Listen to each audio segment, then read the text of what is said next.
Assalamualaikum warahmatullahi wabarakatuh. Saya dengan Anggra Putri Tania. Bagi kalian yang ingin berkonsultasi dengan saya jarak jauh, itu khusus yang di luar Jawa Barat ya, bisa via WA ke nomor yang ada di bawah ini. Nah, bagi orang-orang yang ingin berkomentar atau menanyakan secara langsung kepada saya tentang ilmu pengetahuan apapun, kita sama-sama mengimba ilmu dan bisa datang saja langsung ke Basecamp IMP biar kita nanti buatkan podcast agar bisa diketahui oleh orang banyak. Jadi siapapun yang ingin datang ke Basecamp IMP untuk membuat podcast, saya terima dengan senang hati. Untuk khusus yang di wilayah Jawa Barat, bisa datang langsung setiap hari Senin dan Kamis. Datang ke alamat Basecamp IMP yang ada di bawah ini. Terima kasih.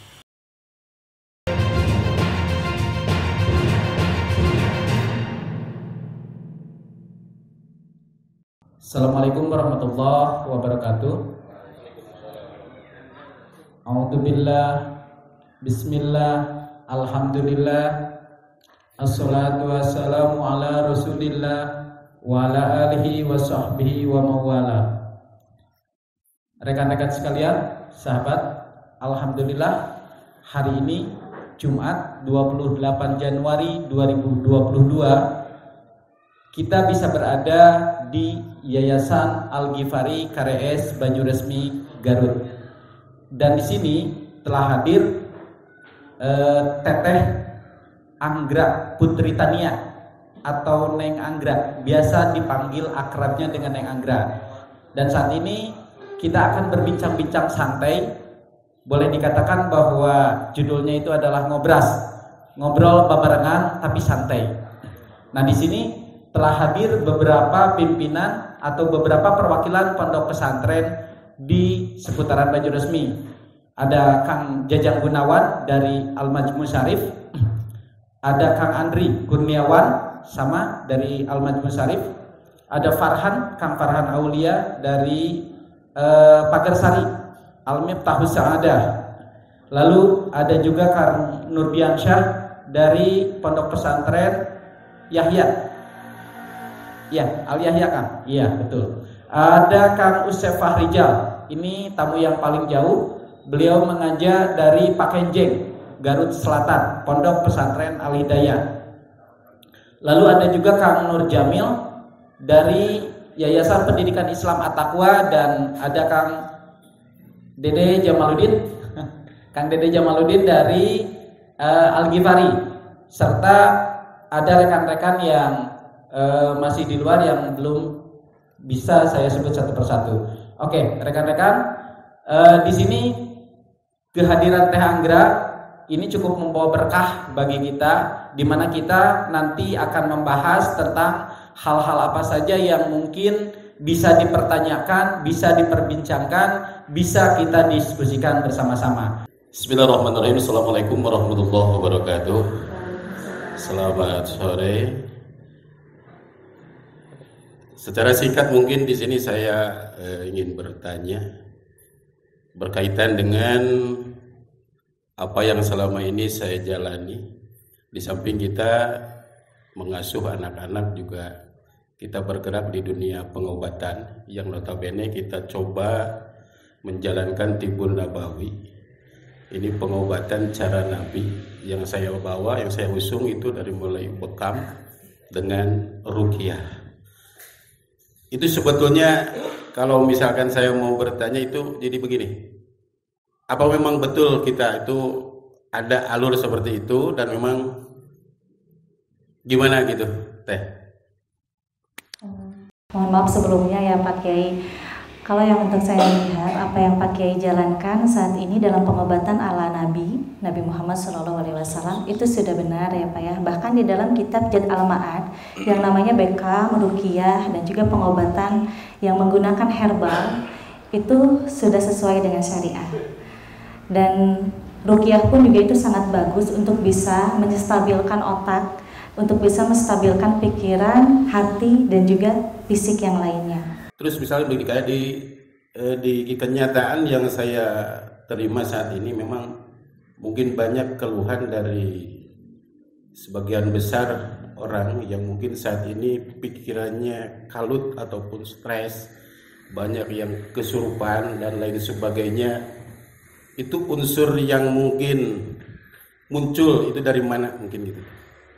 Jadi sebenarnya untuk yang banyak pikiran ya Pak, dan itu bisa menyebabkan kerasukan. Itu sebenarnya menstimulasi darah dari otaknya itu tidak mengalir dengan baik. Jadi di dalam kitab Jad al-Ma'ad itu kan ada yang disebutkan dengan pengobatan. Jika pengobatannya itu berada di kepala atau di pikiran, berarti itu susun urat sarafnya itu ada di telapak kaki sebelah kanan, pas di dekat mata kaki yang paling kecil. Nah, di situ bisa kita obati dengan ada amalan yang harus diamalkan, yaitu surat Al-Fatihah dengan memijit kaki sebelah kanan yang paling kecil dan dibaca 3 kali. Insya Allah itu tidak akan pernah bisa kerasukan, karena yang namanya kerasukan, mohon maaf, menurut yang saya pelajari selama ini, itu tidak ada yang bisa masuk ke dalam tubuh manusia, karena manusia itu manusia yang paling mulia di mata Allah. Dan kalaupun ada yang kerasukan, itu berarti terlalu banyak beban pikiran, akhirnya tidak bisa melampiaskan hawa nafsu, dan akhirnya bisa ngomong sendiri, teriak-teriak, histeris, dan juga menangis. Ya, satu mungkin ini yang agak unik. Ini secara medis sudah dicek, sudah dinyatakan sehat. Hasil ronsen, CT scan segala macam sehat, tapi secara kenyataan dia masih mengalami sakit yang begitu parah. Mungkinkah itu ada unsur lain selain unsur medis? Biasanya ada Pak, karena yang namanya penyakit itu ada medis, ada juga non medis ya. Kalau untuk yang medis yang memang suka terlihat seperti kerasukan, itu masuknya adalah dysentery syndrome. Tetapi kalau untuk yang itu non medis, itu bisa jadi ada hal-hal gangguan gaib yang memang dikirim oleh seseorang untuk membuat orang itu sakit. Jadi yakin memang dunia non medis itu memang ada ya? Betul, karena kita harus percaya gaib, karena gaib itu kan sebagian dari rukun iman. Karena kan gaib itu ada 2 macam ya Pak Kiai, ada gaib mutlak dan juga gaib nisbi. Kalau untuk gaib mutlak memang itu yang mengetahui hanyalah Allah Subhanahu wa taala, tetapi kalau untuk gaib nisbi itu bisa diketahui oleh orang. Seperti ada orang yang sakit, kita lihat dulu dengan membacakan surat Al-An'am ayat 103. Kalau misalkan orang itu diam di saat sakit dan tidak terasa reaksi panas ke dalam diri kita, berarti itu medis. Tetapi kalau misalkan kita membacakan surat Al-An'am ayat 103 dan kita merasakan hawa panas, berarti orang tersebut yang sakit itu mendapat gangguan dari orang-orang yang zalim. Bisa dikatakan itu santet atau teluh. Ini justru yang lagi ngetren yang saya dapatkan 3 tahun ini mungkin. Ini banyak kasus yang muncul justru dalam kasus rumah tangga. Ya boleh dikatakan perselingkuhan. Ini bisa perempuannya, bisa lakinya. Justru mungkin kalau mungkin saya daftar itu tiap hari itu kasus seperti itu muncul. Gitu. Gimana itu solusinya tuh? Jadi solusinya sebenarnya itu ada di dalam kitab Junubi al-Islamiyah ya, kalau untuk masalah bahtera rumah tangga. Nah, untuk masalah kasus perselingkuhan itu biasanya terjadi karena kurangnya keimanan dan ketakwaan kepada Allah Subhanahu wa taala. Nah, di sini kita bisa menyikapi lebih bijak dan kita bisa bertanya dulu kronologi awalnya. Kalau misalkan kronologi awalnya memang dari hawa nafsu sir birahi ya Pak Kiai, misalkan laki-lakinya sudah merasa tidak nyaman dengan si istri, akhirnya dia itu berselingkuh dengan yang lain. Nah, harusnya itu kan masih ada tabayun yang harus kita selesaikan dulu secara kekeluargaan dan kita menanyakan dulu bagaimana nih baiknya. Nah, kalau misalkan untuk perselingkuhan yang banyak terjadi, apalagi masuk mengerucut ke dalam kemaksiatan, itu memang tidak boleh. Cuman kalau untuk menyikapi agar tidak adanya perselingkuhan, masing-masing suami atau istri harus bisa lebih meningkatkan keimanan dan ketakwaan. 1, harus bisa saling menyikapi adat masing-masing. 2, harus bisa mengetahui atau bisa menyampaikan apa keluh kesahnya selama ini jangan pernah dipendam di dalam hati. Mungkin nggak ada unsur secara magic, apa itu pengasihan, pelet, gendam dan sebagainya, yang mungkin ada kalanya si orang tersebut lupa sama suami, lupa sama anak, tatkala ditelepon dengan selingkuhnya itu langsung jalan begitu saja, gluyur tanpa sadar. Itu yang banyak terjadi seperti itu sekarang ini. Iya, karena itu pelet ya Pak ya. Biasanya itu kebanyakan perempuan yang melakukan pelet terhadap suami orang. Nah, suami orang yang terkena pelet guna-guna itu biasanya yang memang orangnya lengah, tidak pernah mengisi kesehariannya dengan zikrullah. Jadi kena hal-hal negatif yang masuk ke dalam dirinya. Cara yakin gitu ya. Betul. Jadi memang benar ya seperti itu ada. Unsur magic seperti itu. Betul. Jadi kalau untuk yang unsur lahiriah normal tanpa adanya magic, itu biasanya kebanyakan orang yang berselingkuh karena memang sudah tidak sepaham dengan pasangannya. Kalau boleh saya tahu, cara pengobatan orang yang kena gendam tersebut itu gimana? Nah, kalau untuk cara pengobatannya, kalau di dalam kitab Jad Al-Ma'ad bab ketiga itu ada Pak cara penanganannya. Jadi perempuan yang memang ditinggalkan oleh suaminya terkena pelet. Nah, perempuan itu harus bisa mentawasuli nama suaminya setiap pada maghrib selama 7 hari berturut-turut. Nah, selama 7 hari berturut-turut itu ditawasuli, terus setelah itu dipuasain weton suaminya, Pak. Berapa hari? Dipuasain misalkan hari Rabu nih suaminya, berarti 7 kali Rabu. Sesuai naktu gitu. Iya, sesuai naktu. Dan tidak lupa seraya terus memohon kepada Allah. Dan untuk diobati, misalkan Pak Kiai ini mau mengobati perempuan yang ditinggalkan oleh suaminya karena pengaruh gendam gitu ya Pak ya. Berarti Pak Kiai pun juga bisa membacakan surat An-Nas 41 kali ditiupkan ke ubun-ubunnya. Dan itu akan secara langsung kontak kepada suaminya kembali kepada pangkuan istri pertama. Atau kalau misalkan belum menikah kembali kepada istrinya. Karena pernah ngalamin mungkin kayak kemarin itu sampai didoain, pas didoain itu langsung keluar darah, muntah darah gitu. Iya, biasanya itu yang dimasuki sesuatu ke dalam tubuhnya, karena yang namanya santet kan bisa memasukkan sesuatu ke dalam tubuhnya lewat media foto dan juga boneka. Saya ucapkan terima kasih. Saya cukupkan sekian pertanyaan dari saya. Saya kembalikan kepada MC-nya sendiri. Iya, sama-sama. Baik, sesi pertama kita close dulu dengan beberapa pertanyaan tadi yang telah dilontarkan oleh Pak Kiai Jajang dari Ponpes Al-Majmu Syarif mengenai masalah pelet, gendam, dan juga pengobatan nubuah. Nah, mungkin nanti dari rekan-rekan yang lain juga ada pertanyaan yang tidak kalah berisi, tidak kalah berbobot, dan mesti memang harus lebih, apalagi dari anak-anak muda yang akan menjadi penerus, mungkin ya akan seperti itu. Assalamualaikum warahmatullahi wabarakatuh. Nama saya Usep Fahrijal dari PP Al Hidayah Pak Kenjeng. Mau menanyakan apa perbedaan ruh dengan jiwa? Mungkin itu dulu. Jadi sebenarnya kalau untuk perbedaan ruh dengan jiwa itu memang beda ya Pak ya. Kalau jiwa itu mempunyai hawa nafsu sama dengan jasad. Kalau untuk ruh, itu ruh adalah suci. Bisa dikatakan sebelum adanya jasad itu kan sudah ada Nur Muhammad ya Pak ya. Tetapi ruh yang dimasukkan kepada anak Adam itu adalah yang dinampakkan dengan yang sebelumnya pernah saya bahas di konten sebelumnya. Nah, kalau untuk ruh, itu ruh adalah ciptaan dari Allah Subhanahu wa taala yang memang sebelumnya ruh itu sudah dikumpulkan di suatu tempat. Tetapi setelah adanya jasad. Jadi Allah Subhanahu wa taala menciptakan dulu jasad, setelah menciptakan jasad itu barulah ditiupkan ruh ke dalam jasad tersebut. Kalau untuk jiwa, jiwa itu bisa keluar dalam diri kita, yaitu yang disebut dengan kita pernah bermimpi. Kita pernah berjalan kepada suatu tempat. Nah, itu yang disebut dengan jiwa bukan ruh. Kalau ruh itu yang keluar dari dalam diri di saat kita mengalami sakaratul maut. Selanjutnya, bagaimana mengaktifkan ruh kita supaya ruh kita kembali kepada Sang Pencipta? Gitu. Nah, di sini kita kan ada beberapa jenis ruh yang ada di dalam tubuh kita.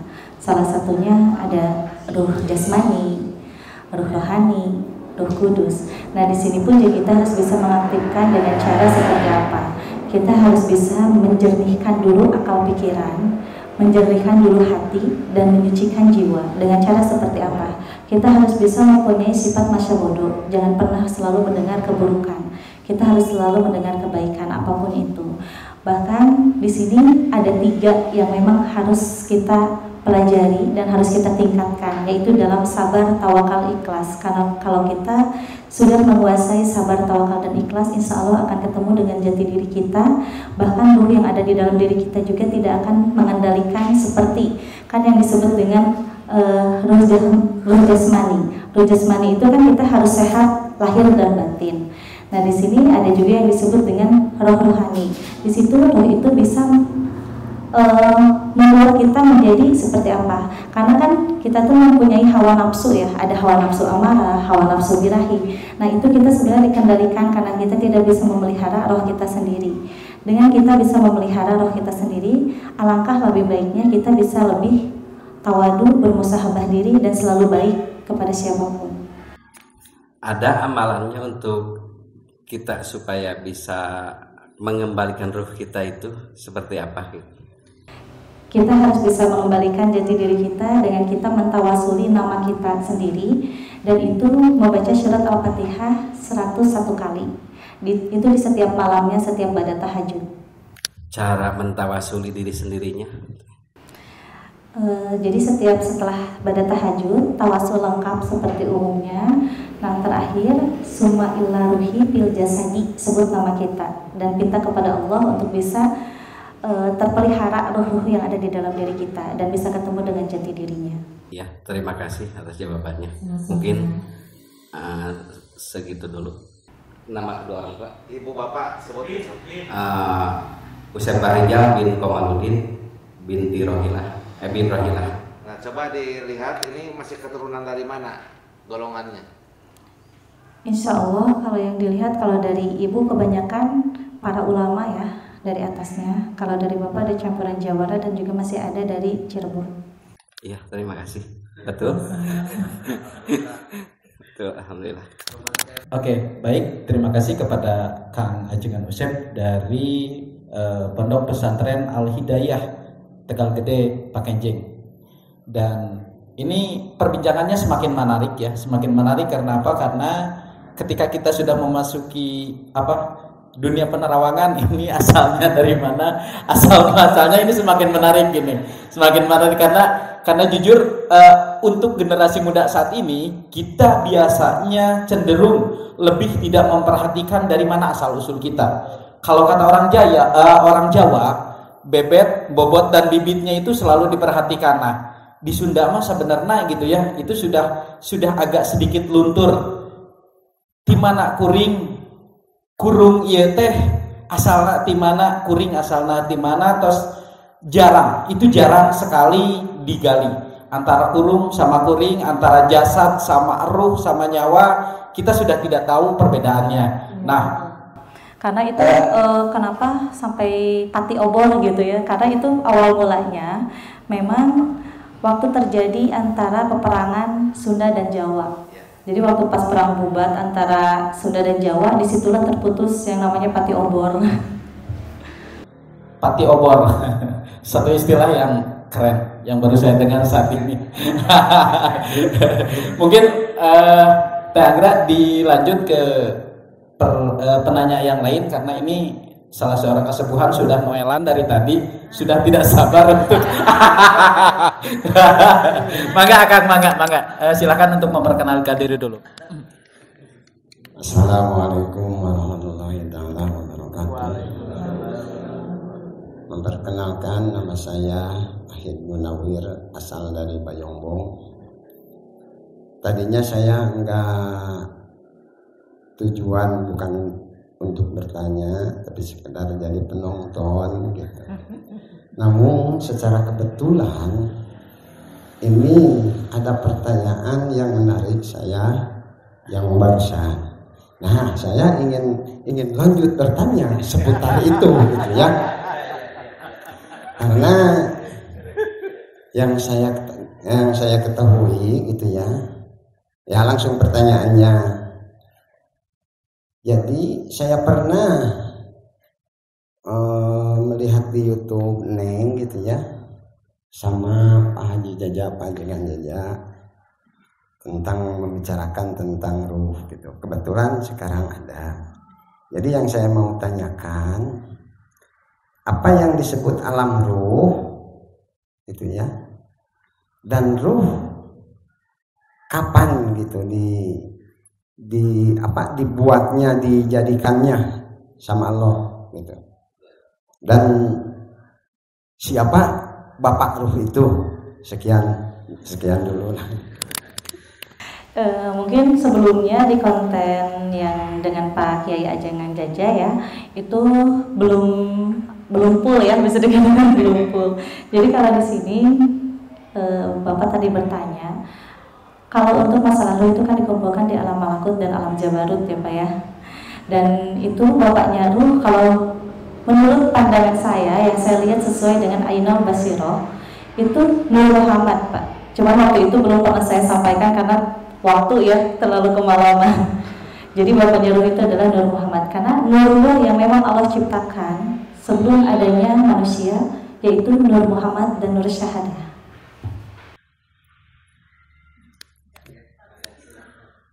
Ya alhamdulillah, karena sepengetahuan saya ya memang itu, karena julukan baginda Rasulullah SAW mempunyai nama Abu Ruh. Memang itu memang cocok. Tapi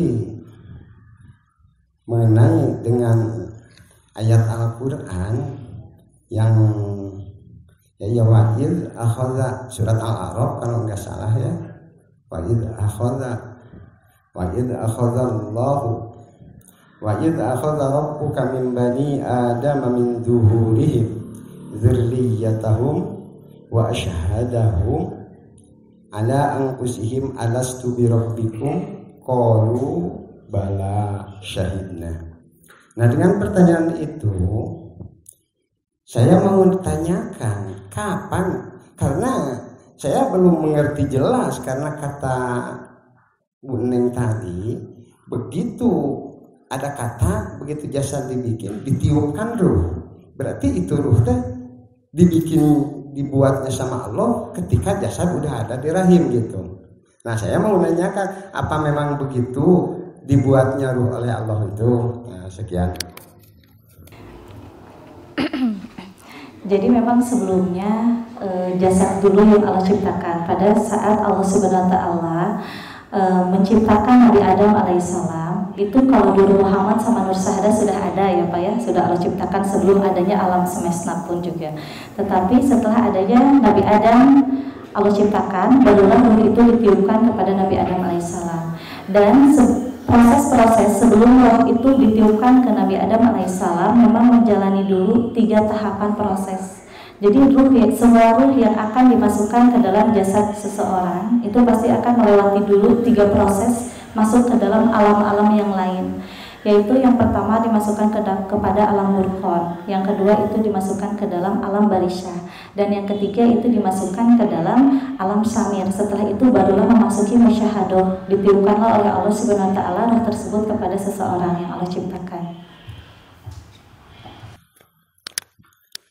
Nah, ini rupanya ilmu yang baru saya dengar gitu ya, ada alam-alam, karena saya tahu alam itu kan alam mulki, alam malik, alam jabarut, alam malakut gitu.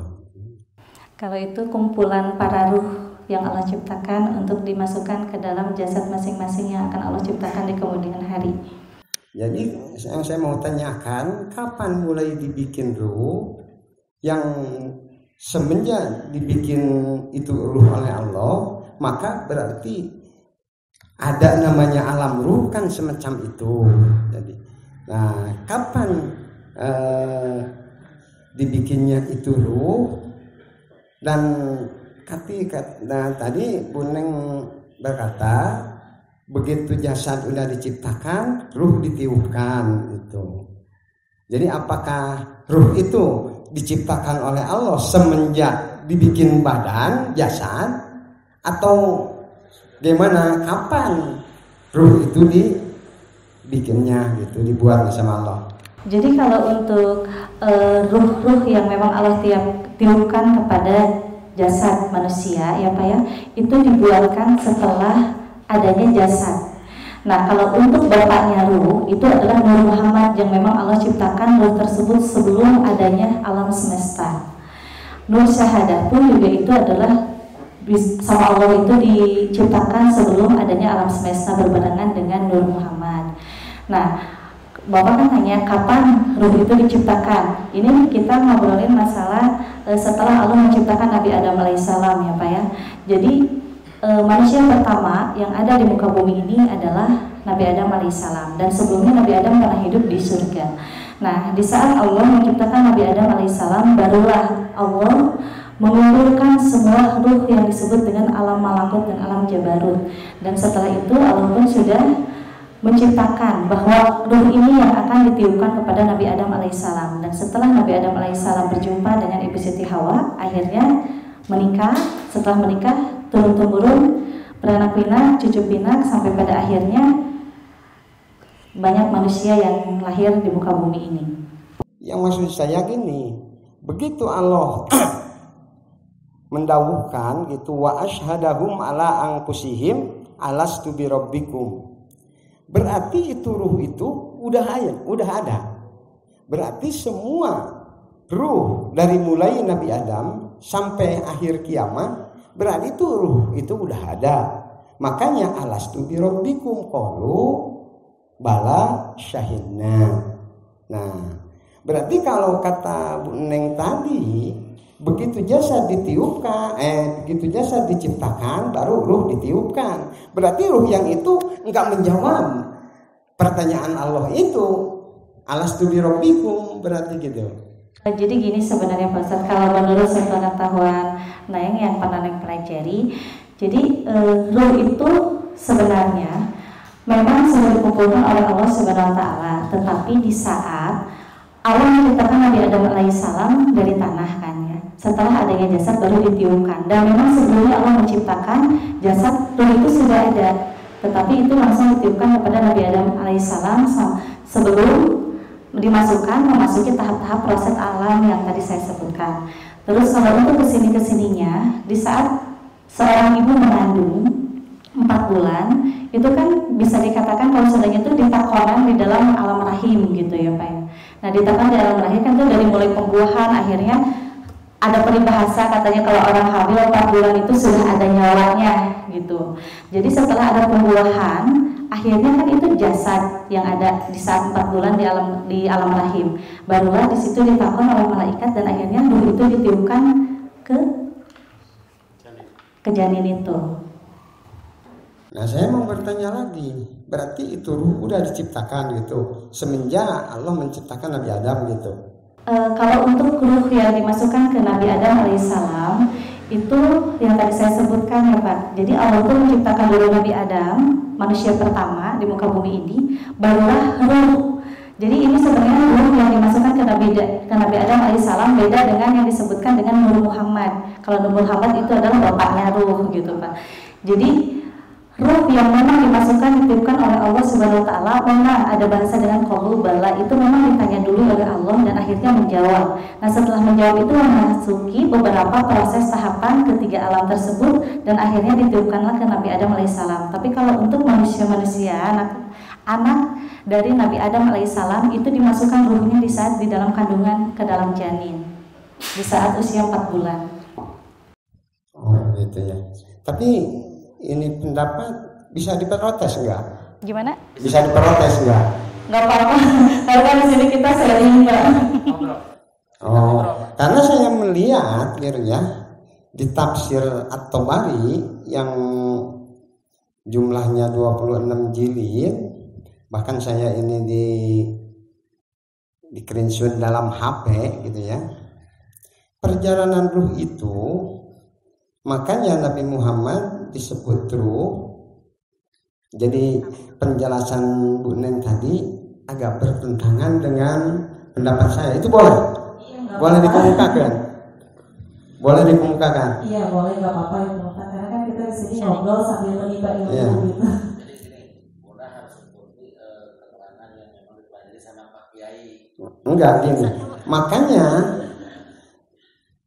Kanjeng Nabi punya julukan Abu Ruh. Maka ketika jadi udah diajak tanya jawab kan semua ruh sama Allah. Memang itu betul tanya jawabnya. Berarti ruh itu udah ada gitu kan. Tapi kalau menurut tafsir At-Tabari ini, jadi ketika Nur Muhammad kan dalam kitab Al-Banzazi ada kata al-muntakili fir ghuraril karimati wal jibah. Nur Muhammad itu pindah dari dahi orang mulia ke orang mulia sampai bapaknya Gusti Abdullah. Nah, itu kan maknanya al-muntakili fil ghuraril karimati wal jibah. Nah, ketika Nur Muhammad dititipkan di dalam dahi Nabi Adam, nah sama Allah punggung Nabi Adam itu diusap. Maka setelah diusap, maka kadzarroh katanya kayak apa debu-debu yang kecil-kecil itu kan, zarroh itu molekul-molekul itu kan, atom-atom itu kayak atom. Jadi semua ruh itu menurut tafsir ini ya, begitu diusap dari Nur Muhammad keluar semua ruh, mulai dari Nabi Adam yang punya Nabi Sis itu, yang semuanya para nabi itu adalah keturunan dari Nabi Sis itu. Semua sampai akhir kiamat itu ruh udah diciptakan sama Allah gitu. Nah, oleh karena udah diciptakan semua sama Allah, tapi itu nur disambungkan sama jasad itu. Jadi kan sifatnya Allah bikana makana wa biyakunu mayakunu. Yang udah ada diadakan Allah, yang belum ada seperti cucu kita, uyut kita kan belum ada. Itu pun bakal diadakan kok sama Allah. Nah, dan ruh yang belum ada itu udah ada. Ruhnya udah ada. Tah ditemukan ruh itu ketika jasad diciptakan di rahim seorang ibu usia berapa? 4 bulan. Nah, gitu. Jadi ya maaf gitu kayaknya. Dan satu pertanyaan, apakah itu untuk membuktikan ruh itu udah ada? Bisa gitu Bu Ning sedikit berbicara tentang ruh itu udah ada gitu. Itu memang betul ya Pak ya, ruh sudah dikumpulkan. Tetapi di sini yang saya sebutkan kan seperti ada di dalam Quran surat Al-Ghafir juga kan, itu ada yang dirahasiakan oleh Allah Subhanahu Wa Taala. Tetapi menurut dari Ainul Basyirah yang memang dilihat itu bahwa memang ruh itu Allah ciptakan sebenarnya gitu ya Pak ya. Allah itu menciptakan dulu jasad yang adanya pembuahan dari hasil masturbasi suami istri, pembuahan dari mulai telur sampai akhirnya embrio dan juga sampai ke janin. Nah, setelah adanya janin di dalam rahim, barulah Allah menciptakan ruh yang memang ruh itu turun-temurun dari anak-anaknya Nabi Adam alaihissalam. Jadi sebenarnya di sini bisa disebutkan bahwa di dalam Quran surat Al-Ghafir pun juga ada yang dirahasiakan, ada yang boleh dikatakan dan juga ada yang tidak. Tetapi kalau untuk masalah ruh yang disebutkan oleh Pak Kiai itu betul, karena memang itu termasuk di dalam unsur syariah usul fikihnya ya Pak ya. Dan di sini pun juga hukum-hukumnya memang ada hukum yang pernah dipelajari oleh Syekh Abdul Qadir Jailani yang disebut dengan Syu'abul Basyirah, Ainul Basyirah dan juga Hakul Basyirah. Nah di sini Syekh Abdul Qadir Jailani pun juga pernah mengungkapkan tentang masalah ruh, bahwa ruh tersebut masuk ke dalam diri seseorang kapan, yang waktu itu pernah disebutkan kepada Ibnu Saka. Dan akhirnya Ibnu Saka pun juga menjawab, saya tidak tahu.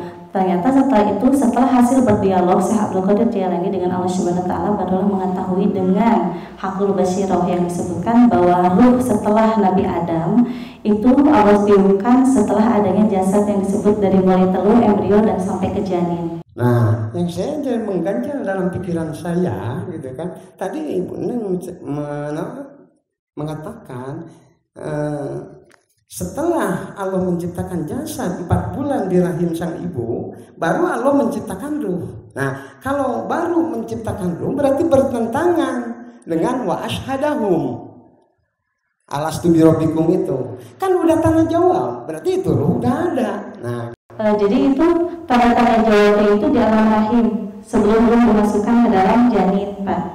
Jadi di alam rahim itu ditakon, akhirnya tertulisnya di dalam Lauh Mahfuz Jadi ya ini pertanyaannya, apakah semua ruh itu diciptakan sekaligus sama Allah atau enggak sekaligus Pak. Jadi yang memang awal mula pertama menciptakan adalah Nur Muhammad dan Nur Syahadah.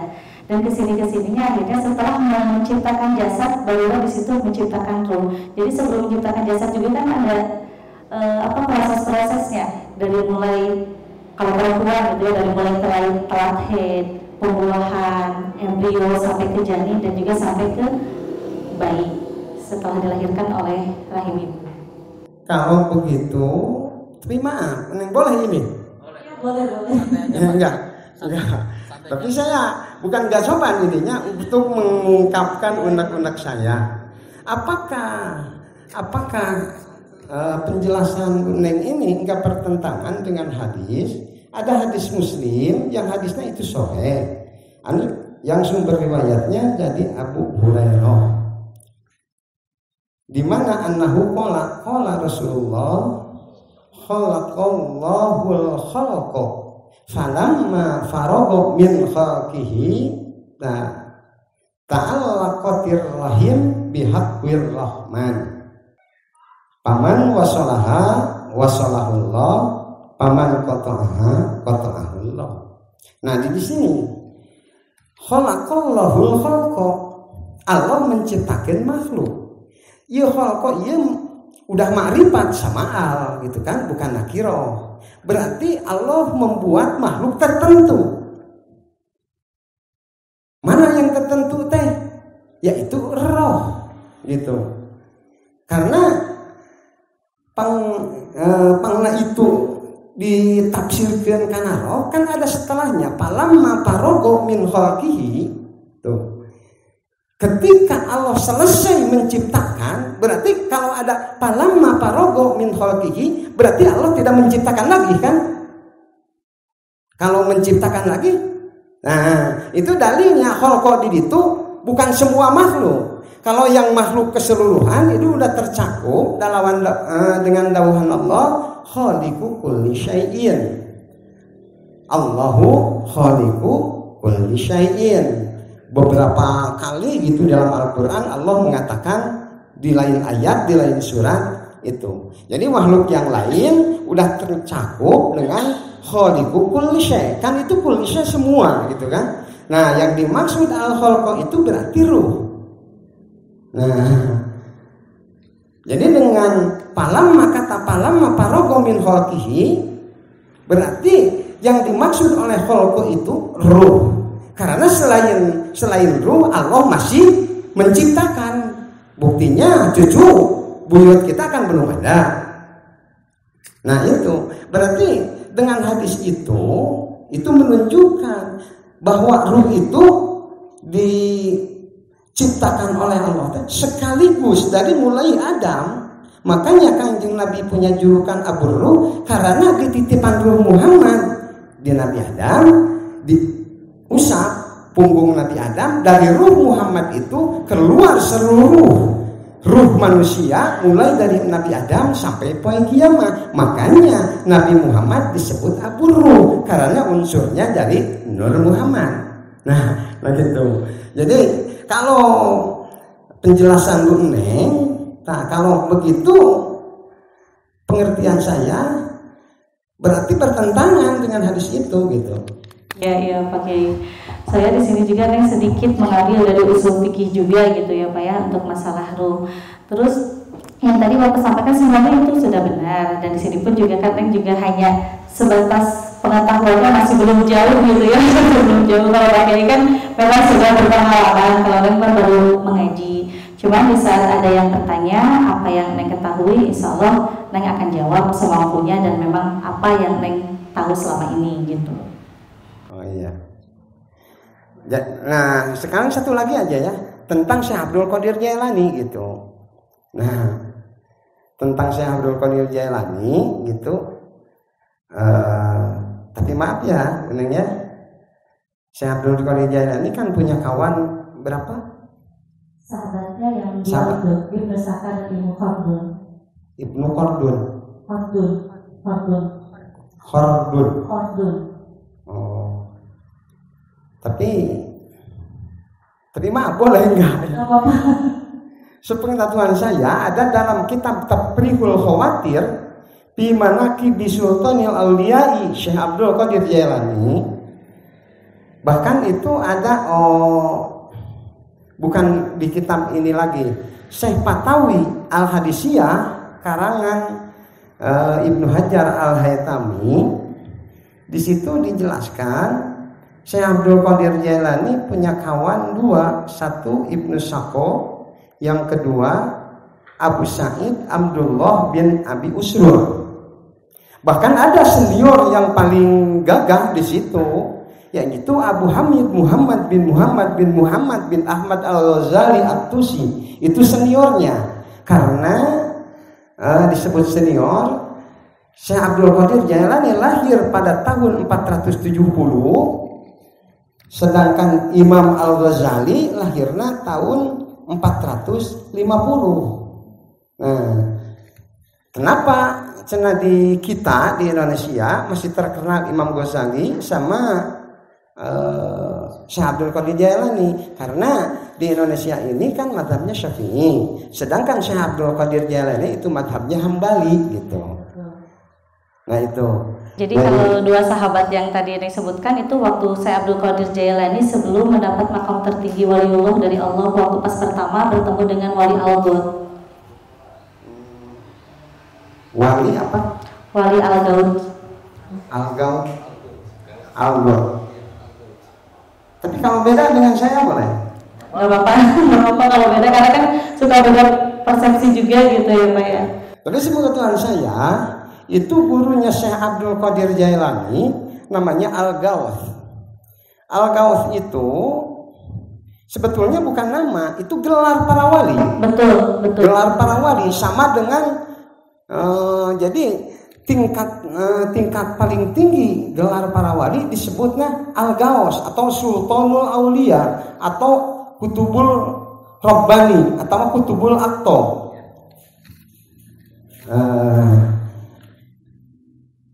Nah gitu. Jadi Al-Gaus itu jadi Al-Gaus gitunya kalau beda sama saya gitu.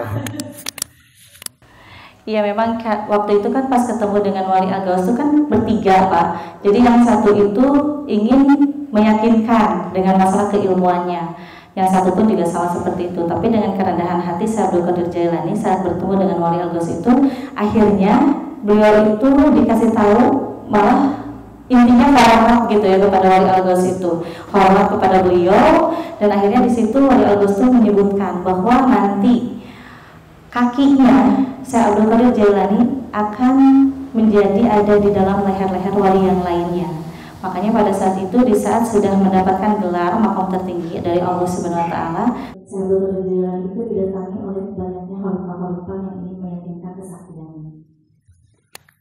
Oh iya, tapi sebetulnya itu Al-Gaus itu kan bukan meraba-raba menyatakan gitu ya. Sebetulnya itu kan sabdanya Rasulullah gitu kan. Qadamaya tahta raqabatika wa qadamaka tahta raqabati auliya'illahi min masyariqil ardi ila magharibiha. Nah itu saya kebetulan itu ya. Itu tandanya roh itu udah diciptakan. Nah, roh Syekh Abdul Qadir Jailani udah bisa bertindak gitu, udah bisa berbuat, udah bisa bekerja. Contohnya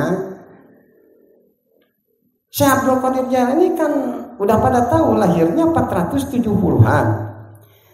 Tapi ketika Isra Mi'raj, baginda Rasul ketika melewati Nabi Musa, Nabi Ibrahim, lantas mau masuk aras Sidratil Muntaha, malaikat Jibril aja angkat tangan. Saya sejengkal lagi maju dari sini, saya akan terbakar. Maka Kanjeng Nabi terus ke situ. Nah, pikiran Kanjeng Nabi, ya Allah diundang ke aras, gimana aras segitu tingginya? Maka Ruh Syekh Abdul Qadir Jailani, nah itu datang. Biar saya aja ya Rasul yang jadi hamalan untuk menginjak, untuk menaik ke sana gitu kan. Akhirnya Nabi bersabda, "Kodamaya tahta rokobatika." Jadi muncul bahasa Sunda mah mongo lah gitunya. Mun upami nyalikan kana tahta kan mongo gitunya sanes ngagendong mongo. Nah, maka ketika itu Kanjeng Nabi berkata, nih dampal kaki dua ke dampal kaki saya ada di atas pundak engkau gitu. Dan nanti dua telapak kaki engkau bakal ada di atas pundak-pundak para wali. Nah, jadi Al-Ghaus itu cuma menyatakan ya dawuh Kanjeng Nabi ketika Isra Mi'raj. Nah, itu kan dalil bahwa ruh itu udah diciptakan sama Allah. Iya, karena memang Syekh Abdul Qadir Jailani itu udah punya gelar Sultan Aulia. Tidak jauh beda dengan halnya Kanjeng Rasulullah SAW, bahwa Nur Muhammad sudah tercipta sebelum adanya alam semesta. Dan Syekh Abdul Qadir Jailani pun juga menguasai 3 basyirah, makanya beliau pun juga sudah ada sebelum beliau lahir ke alam muka bumi ini, Pak. Itu kan ruh Syekh Abdul Qadir Jailani udah termasuk ruh dari sebagian ruh yang diusap punggung Nabi Adam, keluar ruh semua dari mulai itu sampai Nabi kiamat, termasuk ruh Syekh Abdul Qadir Jailani. Iya, jadi hanya orang-orang pilihan aja Pak yang seperti itu, tidak semua orang bisa seperti yang lainnya. Makanya kan 25 nabi. Di 25 nabi yang menjadi kekasih Allah yang paling dicintai adalah Nabi Muhammad SAW. Dan di antara para wali, maqam tertinggi yaitu adalah Sultan Aulia Syekh Abdul Qadir Jailani. Jadi memang ruh itu sudah tercipta, tetapi tercipta itu kepada orang-orang tertentu yang menjadi kekasih Allah dan juga golongan orang sholihin. Jadi selain itu belum diciptakan ruh itu. Sebelum diciptakan jasad itu di rahim. Iya, jadi tidak semua orang atau makhluk ciptaan Allah bisa seperti Nabi Muhammad dan Syekh Abdul Qadir Jailani. Jadi yang lainnya yang seperti tadi Neng sebutkan, bahwa ruh ditiupkan di saat janin 4 bulan ada di rahim ibu. Oh, berarti itu baru diciptakan sama Allah gitu. Iya. Nah, pertanyaan saya, kalau baru diciptakan ketika Allah membuat jasad di dalam rahim, berarti pernyataan itu bertentangan dengan hadis yang tadi. Falamma farogo. Tak dengan kata falamma farogo. Muncik bahasa Sunda mah. Ketika Allah rese ngadamel ruh, dah berarti upami aya kata falamma farogo, berarti Allah mau menciptakan deui ruh sampai poin kiamat, ruh manusia maksudnya. Gitu. Jadi pertanyaan Bu Neng berarti bertentangan dengan hadis itu. Jadi gimana cara memecahkannya gitu? Iya. Ya mungkin kalau untuk cara memecahkan itu Pak Kiai sendiri mungkin yang tahu caranya seperti apa. Cuman di sini yang dimaksud oleh Neng masalah ruh sudah dikumpulkan oleh Allah Subhanahu Wa Taala dan akhirnya dimasukkan ke dalam ruh orang yang dikehendaki oleh Allah, yaitu kepada orang-orang pilihan saja, tidak kepada semua orang. Dalam surat Bani Israil, yas'alunaka anir ruh, ulir ruh min amri rabbi. Allah merintah ka Rasul, kul jawab kanjeng Muhammad, min amri rabbi, roh mau urusan Allah. Nah, ninggal ka dina sapalina tafsir, urang hirup tetan. Hiji di alam roh mah teh ibuan, teh rama, roh mah itu kun sekaligus ada yang dibedak kula. Katanya surat Al-A'raf lah saya dijelaskeun deui. Tapi sonten nih mah, bimlah tazkiyah. Salajengna sabada di alam roh, di alam rahim, tanungtut di alam rahim mah. Ya, betul. Alam rahim nungtut, roh teh nya alam rahim mah aya ibu, aya rama, aya putra, aya incu. Nah, di alam roh, alam rahim tah mah. Di alam rahim kalam dunya gitu. Jadi mulai Nabi Adam sampai ayeuna teh meureun geus 3 alamnya, alam roh, alam rahim, alam dunya. Nah, Nabi Adam mah 4 alam, nanti di alam barja, di alam kubur. Urang mah nembe 3 alam. Sakitulah pinten abdi mah. Hapunten Ibu Neng nya abdi mah ngiring dalam jabung tumalapung dalanya. Kok kabodohan abdi meureun kitu ya mah. Itu yang namanya tekun dimasalahkeun roh mah. Itu memang urusan Allah. Itu kun fayakun Allah.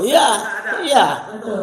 Makanya nggak mau ngebahas terlalu panjang lebar, hanya disebutkan yang sesuai ada di dalam Quran aja, yaitu Nur Muhammad dan Nur Syahadah. Iya. Makanya tuh kesininya memang di alam rahim ada ini baru Iya. masukin, ada ini baru masukin, Ya, gitu. gitu. Bagaikan Al-Quran di Lauhil Mahfud ke alam dunia. Inna anzalnahu fi lailatul qadr.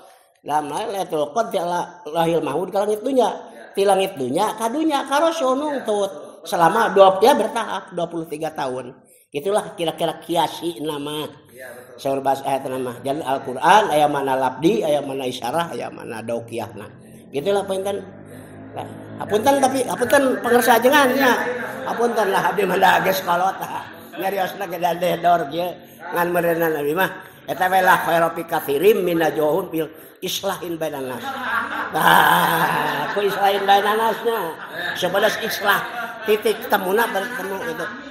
Tah, ti abdi mah pinten lah tadi oge uping abdi diulam kade ku pun incu wirehing Ibu Neng pinten bade nguningakeun hiji silaturahmi. Katanya alhamdulillah abdi tiasa tepang jeung Neng jeung Pasep ye. Kita ku silaturahmi ieu mudah-mudahan we sing isol nepung rahmi kanya. Naon hartina tepung teu papangijieun kanya. Eta gulannya nu matak silaturahmi bakal ngahasilkeun hasil anu macekil akibat manfaat di dunia nepi ka akhirat kudu isolul khairi wan dipausari. Eta we Ibu Neng pae nanti abah mah nya aya teh aki. Apunten nya anu mah nyangakeun bae dilajeng berkawis ruh. Aki mah beneran tadi oge saur penuju teh ari aki gaduh keluhan naon eta we ya. Painten sadayana ge jalmi teh jarang anu sehat 100%. Kadang abdi teh menjelang 70 itu usia ada sakedap deui 70. Painten nya dari sehat mah 70 teh hoyong we. Dapur lanjak pun ka 80 langkung anu kituna painten dari terus kanggo syariatnya diundang ka daun salam tah painten ari lanong seueur ngan damang sesah. Aya pun incu nuju teh damang lagenna. Tan mudah-mudahan nyuwunkeun sabab wasilah petunjuk betulnya tawasul ngalangkungan Ibu Neng sareng sadayana sareng pangarsa ajengan. Karena memang Allah ngalungsurkeun segala rupi teh Pak dikulidahin dawaun gitu nya. Eta sakabeh lanongan panyawat aya lanongna teh mudah-mudahan we benten ka Ibu Neng khusus abdi we ieu mah sareng pun incu nu teu daramang gawe tawasul meureun naon piobateunana anu kita ngirindan eta kula ajengan nya punten eta piobateunana dan pilanongeunana ngeping tadi abdi mah corona alhamdulillah teh kabagean lah nya. Mudah-mudahan we bener sadayana jelema teh hayang untung hayang cager leus jeung teu pantes urang minta nu pidorakaeun. Teu pantes urang menyuhunkeun da kitu pan Allahumma inni as'aluka salamatan hayang salamet eta kitu ya Bu Neng. Alhamdulillah Pak Kiai kesimpulannya kata Kiai itu roh itu memang dengan kesaktian yang sangat luar biasa dari Allah cukup mengatakan kun fayakun ada seketika gitu jadi paham sangat bisa dimengerti ucapan Pak Kiai itu. Iya. Ya eta mah jasad roh jelema aya jasadna teh aya rohna mayit. Teu aya jasadna aya rohna ririwa ada katingal eta kitu aja teh cekap mah. Eta di dieu cenah. Tapi eueuh jelema na jasadna ngan ieu haur nagan wae. Biasana ririwa. Kitu hapunten tapi Ibu Neng nya aya jasad aya roh, hirupna jasad ku roh ditanya. Tapi teu lah sakitulah. Hapunten nu kasuhun ajengan. Assalamualaikum warahmatullahi wabarakatuh. Perbincangan kita mengenai masalah ruh ya, ini memang harus oleh orang-orang mumpuni dan alhamdulillah kita kedatangan salah seorang kiai yang barusan memberikan keterangan yang cukup bisa dimengerti ya dan bisa dipahami serta bisa menengahi mungkin dari masalah yang tadi oleh pengarsa Akang dan Ibu Neng disinkronkan, bukan diperdebatkan, disinkronkan. Kita akan mencari titik temu di mana asal muasal ruh ini, bagaimana ditiup proses penciptaannya, ditiupkan ke jasadnya sampai sekarang bersemayam di tubuh-tubuh kita yang masih hidup. Itu pengintennya akan. Nah, ini memang cukup menarik ya. Mungkin bagi orang-orang awam ini agak sulit dimengerti, tapi bagi orang-orang yang berilmu gitu kan, sesuatu yang memang masih menjadi rahasia sirullah, itu kita serahkan kepada Allah. Gitu Bang Intan. Jadi memang Allah tidak membuka semua ilmu bagi manusia, terutama bagi yang awam. Dan hanya orang-orang terpilih yang mereka mengetahui tentang masalah ini. Tetapi itu pun digarisbawahi tidak bisa diungkap kepada semua makhluk seperti kita orang-orang awam. Mungkin itu ya Neng. Mungkin bagi rekan-rekan yang lain supaya agak sedikit. Oh, ada pertanyaan buat Pak Kiai. Sharing. Ini sharing. Sekarang giliran dari Teh Neng Anggra ke Akang. Gitu. Nah, gitu tanya jawab. Kan ini judulnya ngobras, ngobrol babarengan tapi santai. Kan bisa bari udud gitu kan. Tadi kita tegang karena belum ada udud kan. Mangga, Teh. Iya, mohon maaf sebelumnya Pak Kiai. Jadi ini saya ingin bertanya, sebenarnya ini keluar dari topik roh ya, karena roh itu adalah urusan Allah kan. Karena yang kita ketahui hanyalah dua, yaitu Nur Muhammad dan Nur Syahadah. Nah, di sini saya keluar dari topik ingin menanyakan, siapa sahabat Nabi yang memang paling dipuji oleh Nabi Muhammad SAW di dalam kepintarannya dalam ilmu fikih? Kalau menurut saya banyak gitu ya. Tapi salah satunya diantaranya Nabi telah bersabda, ulama ummati ka'ambiyai bani Israil. Nah, itu terjemahnya kan udah pada tahu gitu kan. Sehingga ketika Isra dan Mi'raj itu di langit ketujuh ketemu sama Nabi Musa, kata Nabi Musa, wah kebetulan ini mau menanyakan tentang hadis itu. Kata Nabi Musa, buktikan ya Muhammad. Lantas Kanjeng Nabi Muhammad memanggil Abu Hamid Muhammad bin Ahmad Al-Ghazali At-Tusi. Nah itu. Tapi ini ceritanya panjang. Di mana? Jadi yang ingin ditanyakan, siapa nama sahabat yang memang dipuji oleh Nabi Muhammad SAW yang kepintarannya menguasai ilmu fikih sampai ke taraf. Dan itu yang termasuk di dalam golongan asabiqul awwalun. Semacam Imam Syafi'i kan udah dijelaskan waktu itu akan timbul suatu laki-laki dari kaum Quraisy yang ilmunya udah memenuhi sagara di lautan dari sebelah utara, sebelah barat sampai sebelah maghrib gitu, dari masyrik sampai maghrib. Nah, yang dimaksud itu para ulama menafsirkan setelah kelahiran Imam Syafi'i, bahkan yang dimaksud oleh hadis itu ya beliaulah Imam Syafi'i rahimahullah.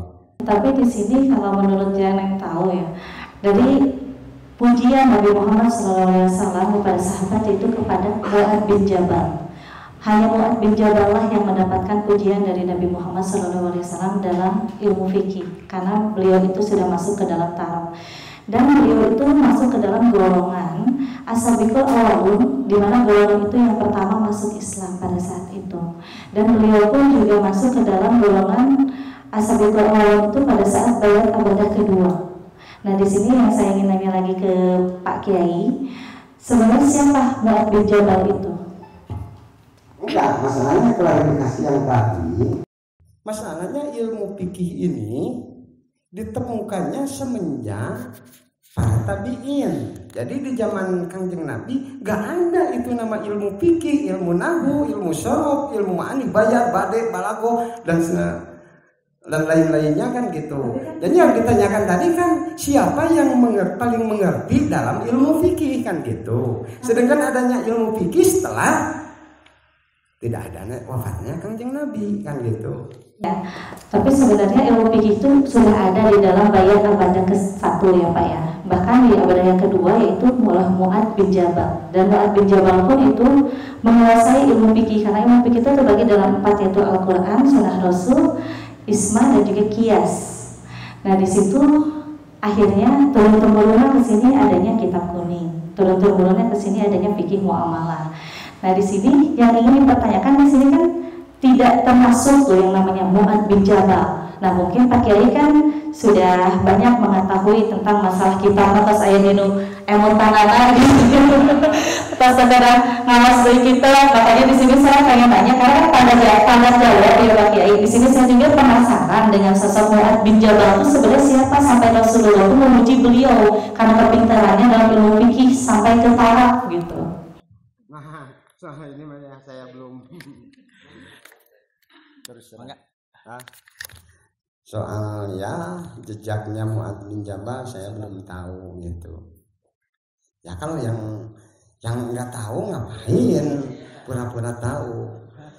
Jadi selama ini Neng belajar sama bapak kandung sendiri gitu ya dari kecil sampai sekarang. Nah sampai sekarang belum ada jawabannya tentang siapa Mu'adz bin Jabal itu. Makanya saya ingin nanya kepada ahli alat, pada ahli alat. Karena kan kalau bapak insya Allah udah menguasai sorok nahwu gitu.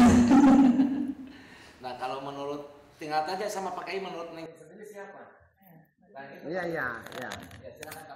Ya karena saya itu belum tahu soal Mu'adz bin Jabal, ya sekalian aja di sini saya pengen tahu gitu.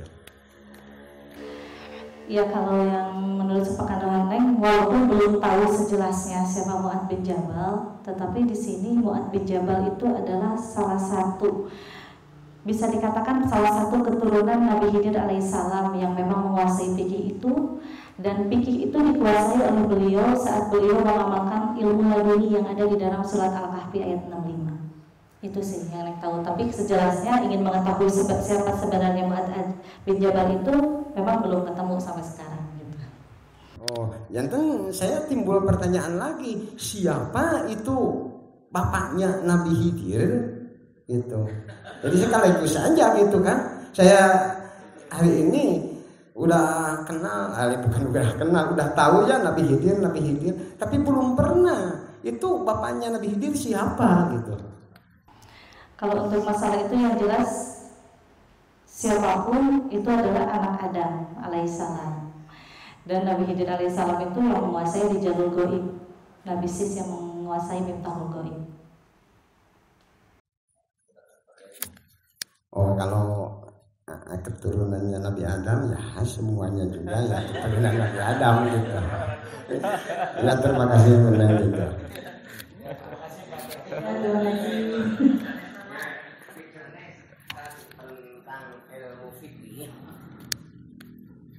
Dalam hadis qudsi semua ilmu anu ta'alluq kana ilmu fikih diawali dengan hadis qudsi may yuridillahu bi khairan yufaqihu fiddin. Itu mantep si musulman ari sajalma yurid anu ngarasakeun Allah ka eta jalma yufaqihu mere ngarti. Ilmu fikih teh lain ya ngarti ya. Lain capenya gede hutang. Ilmu fikih teh. Jadi ngarti teh bener wuduna, wadar salatna. Tegas nama nu opat teh ngarti geus hese ari fikih teh kabagi kana opat, hiji rubul ibadah, 2 rubul muamalah, 3 rubul munakahah, 4 rubul jinayah. Mun tadi Mu'adz bin Jabal sahabat Rasul ayeuna kalebetkeun sahabat anu afal kana ilmu fikih. Itu hakikatna mah dikeresakeun ku Allah. Iya, betul. Hakikatna dikeresakeun ku Allah. Syariat ilmu fikih tina Al-Qur'an sadayana ge. Mun urang ngaroskeun wudu tong lieur-lieur, biar surat Al-Maidah ayat 7. Idza kuntum bila shalah fagsilu wujuhakum wa aydiyakum mirsikum wa arjulakum ila kabain. Teu kedah susah. Urang nikah tinggal ya surat An-Nisa bab nikah jelas. Paroid tinggal jelas.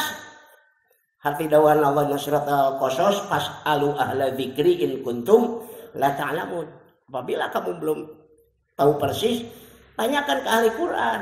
Quran akal menjawab. 6.660 ayat. Teu kudu lieur sabenerna mah. Da Islam mah lain tumpak korsel. Minimal itu mah tumpak udara, itu namanya ka Mekah oge. Lamun tukang korsel lieur nguriling. Beki tarik lain beki kana dituju lah beki lieur. Islam mah minimal tumpak roda ge aja nepi. Apunten eta ibu nengnya bener teh baji gitu. Jangan tentang fikih, hartos fikih itu adalah mengerti. Leres mohon. Insyaallah. Jadi Iwalti berarti leres nyakinya Iwalti Mu'ad bin Jabal ada menguasai ilmu fikih paling pintar kan? Di zaman Rasulullah. Karena betul di zaman Rasulullah SAW. Berarti di zaman Rasulullah itu fikih itu sudah ada benar? Ada. Iya.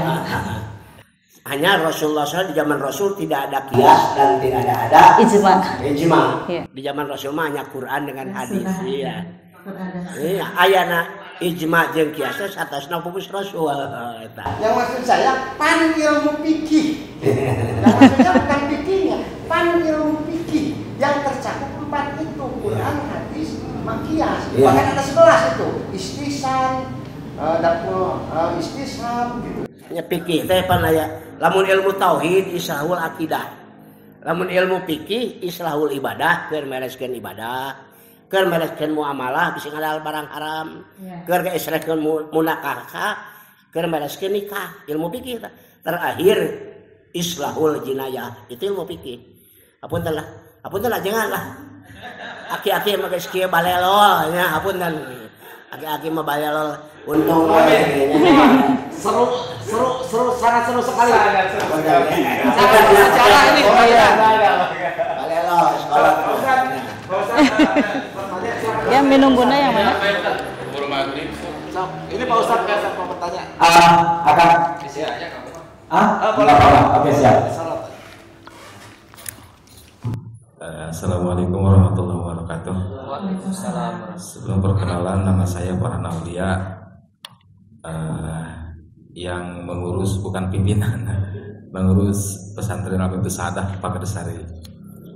Saya mau bertanya, tadi kata Bunda sering berbicara tentang Ainul Basyarah, Ainul Basyarah, Ainul Basyarah, Ainul Basyarah, Basyarah, Ainul Basyarah. Saya tertarik dengan perkataan Bunda yang disebutkan Ainul Basyarah.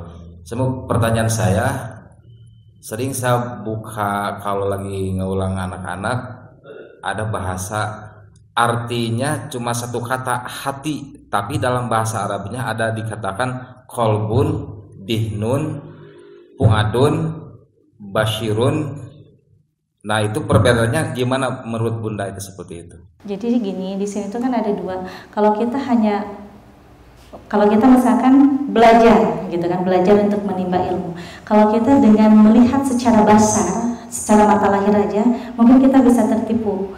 Tetapi kalau dengan basyirah, itu insya Allah kita tidak akan tertipu dengan apapun itu. Kalau misalkan, jadi basar itu bisa dikatakan mata lahir, basyirah itu adalah mata hati yang memang terdalam dalam kolbu. Tapi nggak berhubungan dengan arti mukasafah. Sebenarnya itu ada berhubungan, tetapi kalau kasafah itu sambil kita menimba ilmu yang lainnya. Tapi kalau untuk basyirah itu sesuai apa yang dilihat dan dirahasiakan sesuai yang ada di dalam Quran surat Al-Ghafir. Di dalam Quran surat Al-Ghafir kan banyak sekali Allah pun juga menjelaskan bahwa ada yang dirahasiakan tidak boleh dibukakan di muka umum karena itu hukumnya nanti bisa haram gitu. Dan di sini juga kita hanya cukup mengetahui kalau kita menguasai Ainul Basyirah, Syu'aul Basyirah, dan juga Hakul Basyirah. Mungkin kalau untuk Hakul Basyirah itu tidak akan ada yang bisa siapapun, hanya Nabi Muhammad SAW.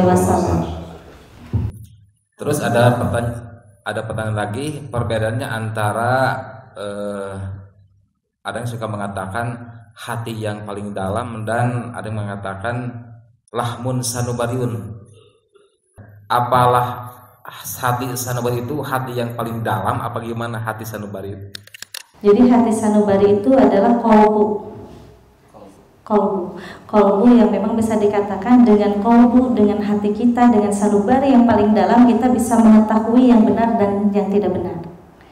Makanya kalau mulut mungkin bisa berbohong, tetapi hati bisa berkata benar dan bohongnya itu kita tahu, yaitu kita menguasai Syu'aul Basyirah. Jadi sebenarnya sanubari, kolbu, dan Syu'aul Basyirah itu sama.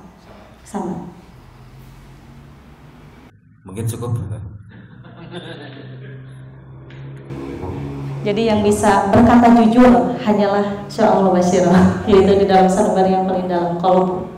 Tapi kepada sama Bunda atau para guru-guru saya yang di sini, pemahaman dari yauma la yanfa'u mal wala banun illa man ataha biqalbin salim. Yang dimaksud biqalbin salim itu hati yang gimana di qalbin salim itu? Sebagian kan qalbin salim itu kan takwa. Nah, sebagian dari takwa itu biar lebih jelas penjelasannya qalbun salim itu seperti apa gitu. Jadi kalau masuknya ke takwa itu masuk dalam tahapan yang lebih tinggi lagi dari su'alul basirah, yaitu ainul basirah. Karena kan yang awal mula kita harus bisa lebih meningkatkan itu adalah keimanan. Kalau kita bisa meningkatkan keimanan tersebut, kita pun juga bisa berbicara jujur di dalam hati sanubari kita yang sebenarnya. Nah, yang barusan Bapak tanyakan itu tingkatannya lebih tinggi dari su'alul basirah, yaitu ainul basirah. Wallahu a'lam bil murad. Dah kita. Sadaqallahul azim.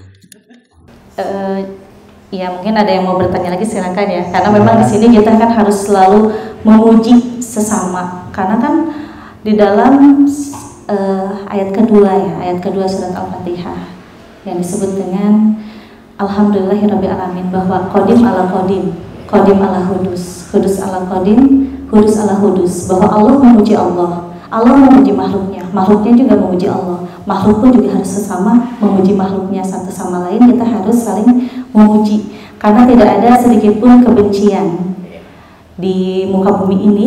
Karena kalau kita sedikit mempunyai kebencian, disitulah kan timbul sifat munafik. Masih ada yang harus ditanyakan karena ini konsepnya adalah ngobras gitu ya. Kita ngobrol-ngobrol santai, kita ngobrol-ngobrol dalam koridor yang memang nanti itu ilmunya akan sangat bermanfaat bagi semua. Tidak ada maksud atau itikad dari Teteh Neng Anggra ini untuk untuk menggurui kita semua. Tidak ada kan seperti itu. Baik, mungkin ada lagi pertanyaan dari rekan-rekan yang lain.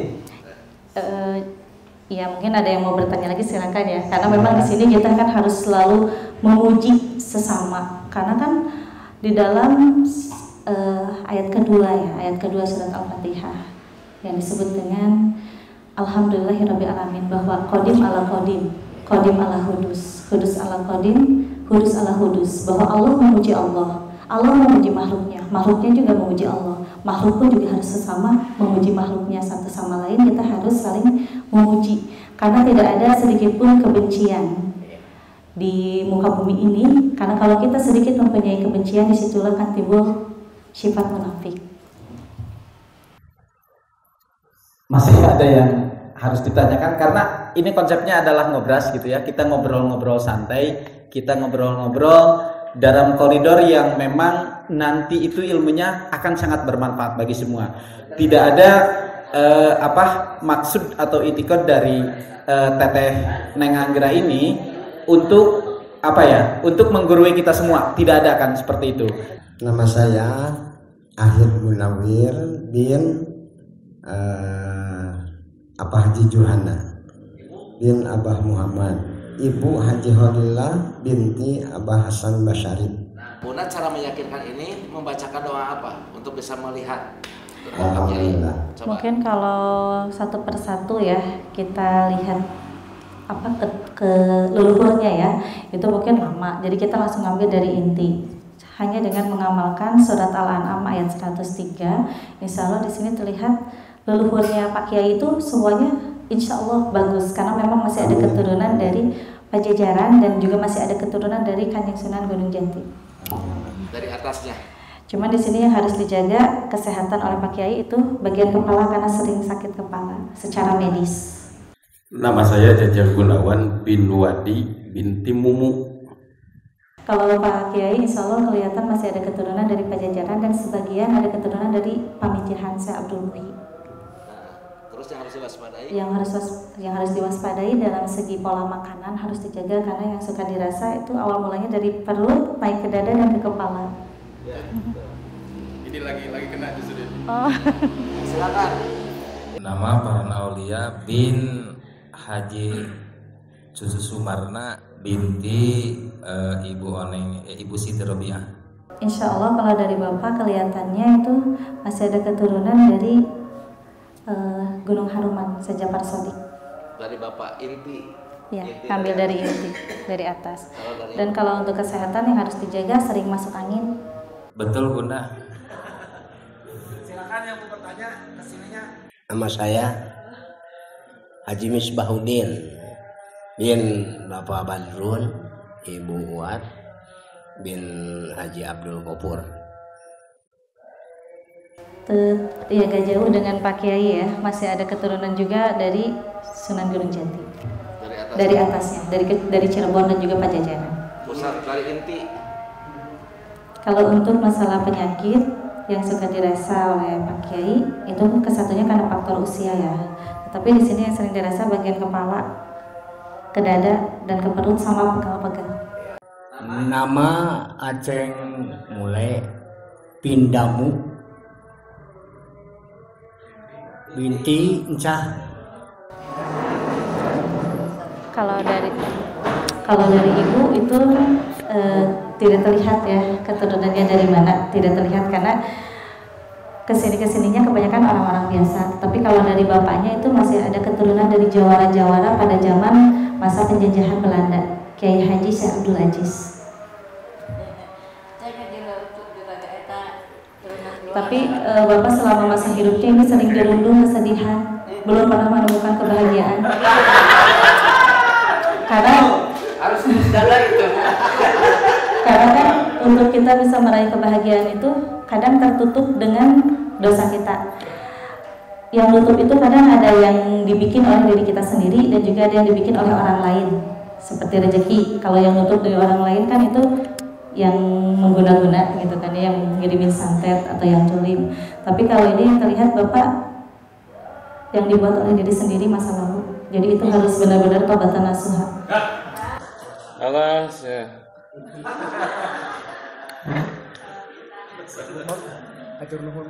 Teh, sebentar. Teh, iya, bukan ingin bertanya tapi ya memperkenalkan diri lah. Nama Dede Jamaluddin bin Bapak Amud binti Ibu Popon. Itu teh. Insya Allah kalau dari atasnya kebanyakan ulama-ulama ahli hikmah dari bapak.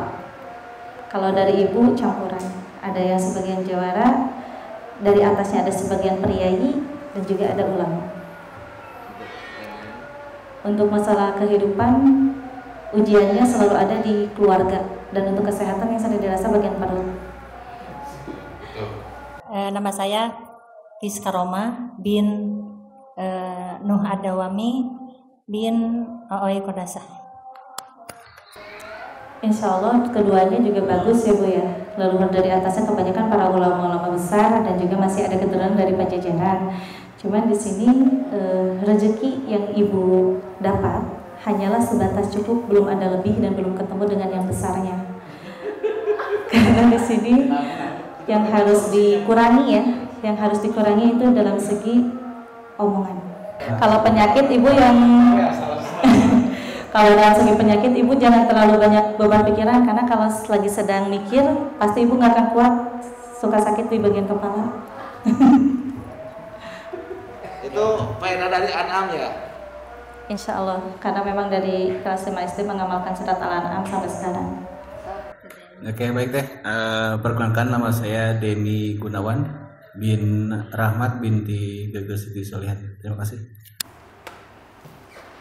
Insya Allah bagus, dari atasnya ada sebagian pedai dan ulama dari bapak. Cuma di dalam kehidupan yang memang harus dikurangi, jauhi sifat bohong. Baik teh, nama saya Dadan Suryana, nama ayah Ikin Khairul Razikin, nama ibu Masriah. Singkat cerita dari atasnya dua-duanya sama, kebanyakan ulama-ulama dan masih ada keturunan dari waliullah pada zaman dulu. Dan untuk masalah kehidupannya selalu gagal dalam asmara.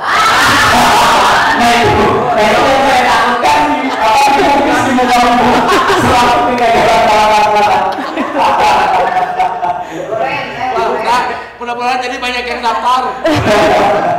Nah itu solusinya teh, solusinya untuk apa? Untuk menangkis kegagalan tersebut seperti apa itu? Intinya gini, yang harus dikurangi itu kan, ini ngomongnya ceplos-ceplos gitu. Jadi perempuan tuh menilainya tuh salah menafsirkan kebaikan dan sifatnya akan ini. Kalau untuk kepribadian, insya Allah bagus. Kepribadian orangnya masa bodoh. Cuman dalam omongan aja kadang jarang bisa nyaring gitu. Kesehatan. Kalau untuk kesehatan yang sederhana pegel-pegel sama bagian paru. Nama Husain Taufik Rahman bin Haji Abdul Rahman bin Haji Gege. Kalau Pak Ustadz mas sama dengan Pak Topan ya. Ini yang harus dijaga paling dari kesehatan aja Pak. Yang harus dijaga dari kesehatan itu di bagian kepala. Dan di sini Bapak harus bisa lebih tegas ngasih tahu kepada pasangan Bapak demi kebaikan. Udah intinya itu, hanya Bapak yang tahu. Sebenarnya saya yakin tidak hanya cukup untuk kali ini saja. Saya yakin lihat wajah-wajahnya juga wajah-wajah kepenasaran gitu kan. Masih banyak hal-hal yang ingin ditanyakan, cuman karena waktu. Sebentar lagi juga maghrib. Nanti mungkin terserah tim kreator apa mau dilanjut dengan yang lain. Mungkin masalah-masalah yang ringan yang memang sekarang terjadi gitu ya di masyarakat, ataupun memang masalah-masalah yang dalam tanda kutip lebih berat seperti tadi. Wallahul muwaffiq ila aqwamit thoriq. Wassalamualaikum warahmatullahi wabarakatuh. Iya sahabat IMP, alhamdulillah silaturahmi saya ke Yayasan Al-Ghifari Baju Resmi. Di sini saya banyak sekali mendapatkan ilmu-ilmu yang memang bisa bermanfaat untuk saya dan juga untuk orang banyak. Nah di sini pada intinya kita semua sebagai manusia harus bisa bermuhasabah diri dan harus selalu berhusnuzon. Ya sekian dari saya, Mbak Putri Tania. Wassalamualaikum warahmatullahi wabarakatuh.